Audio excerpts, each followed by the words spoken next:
Well, what are you in the market for? Are you in the market for a top quality pro camera that can record up to 8K video, even though 8K video takes up an insane amount of hard drive space? Or are you looking for a phone that can record 4K HDR Dolby Vision, even though that takes up its own amount of hard drive space and is a pain to edit, color correct, compress, and send out?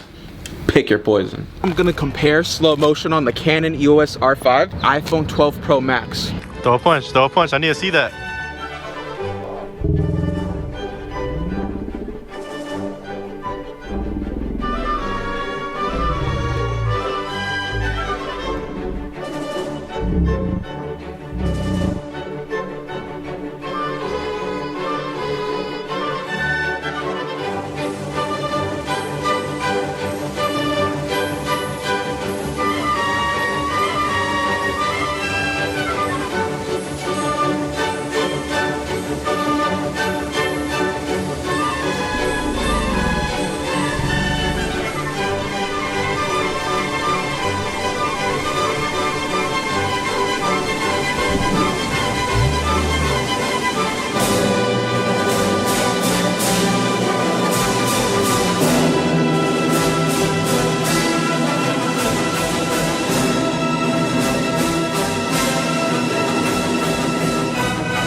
That was some pretty cool slow motion, wasn't it?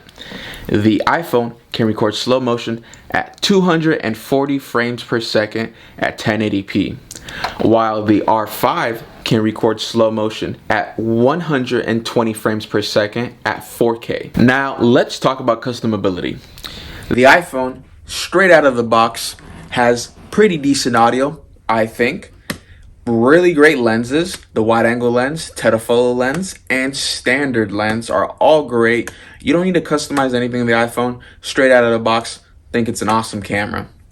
Now the R5 straight out of the box, you have to buy everything separately. For example, I'm using Canon EOS R5, it just comes with the body. I bought a really nice lens, an RF 15-35 f2.8, which is what you're seeing right now. I'm using a really good microphone, the Video Mic Pro Plus. And I'm using a fast speed memory card, a CF Express card, which on the R5 can run you up to about $8,000 plus. If you want to max out straight out of the box, iPhone 12 Pro Max costs you about $1,200.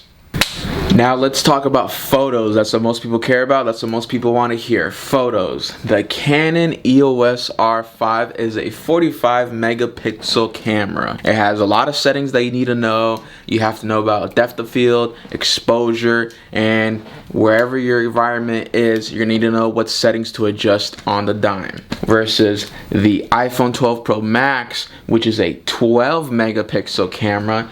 It's the perfect run and gun photo shooting camera. You don't need to adjust anything. It does it automatically. You point and shoot, speed. And really, between the cameras, unless you're a pixel peeper, no one's gonna really care about the quality between an iPhone and a pro camera. They just want to see the content. So let's take a quick look at the photo comparisons between the two cameras. I'm gonna be taking portrait photos on the iPhone 12 Pro Max. With my model here, Danny. iPhone has two modes. I'll be taking regular and then portrait photos. Okay. Alright, so give me like a chill. Chill? Or chill. I gotta move up, gotta move back.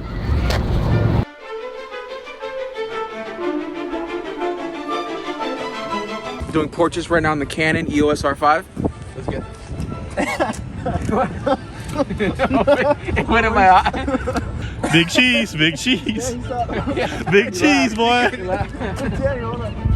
Look at that man.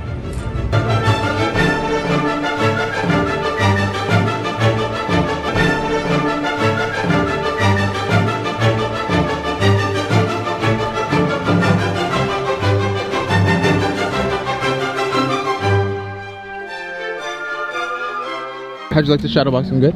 Good. I felt it was like friendly, right? I want to go back again. And no, but the slow-mo looks really fucking good. Yeah. Oh, I have nudes. Watch out. No, you don't. Just kidding. Where they at? Damn, bro, this iPhone is different. Yeah, Shit feels so smooth. How do you like to feel the new iPhone? I like it, man. It's nice. How do you like to feel this camera? You said it was heavy, huh? It's the same size almost. This is a heavy hooker, huh? Yeah, it's heavy, dude. Thank you, Danny. Appreciate it. Now, video modes. This whole video has been in constant back and forth between the two cameras, iPhone and the EOS R5. So let's check about the max capabilities between both cameras. This is the iPhone at 4K, 24 frames per second, HDR mode. And this is 8K RAW at 24 frames per second, recorded on the Canon EOS R5. You can see a difference right there, but like I said, the editing, color correcting, and the file sizes, not really worth it. Now we're going to talk about convenience. Do you really want a big, heavy pro camera where you'll have a lot of restrictions on where you can and can't take it without, you know, being seen as a target? Or are you kind of cool with having a run and gun iPhone that you can put in and out of your pocket and record almost anywhere? Oh, and I'm a big believer of the 10,000 hour rule. And what that means to me is forget the specs, forget the fancy equipment, fuck all that shit. If you're not out there making films, you're not out there taking photos every single day with a burning passion, you will never create quality content. I'm Steven. I'll see you next time. Oh, what did you say you were in the market for? Sell me this pen. Well, this pen works, and I personally...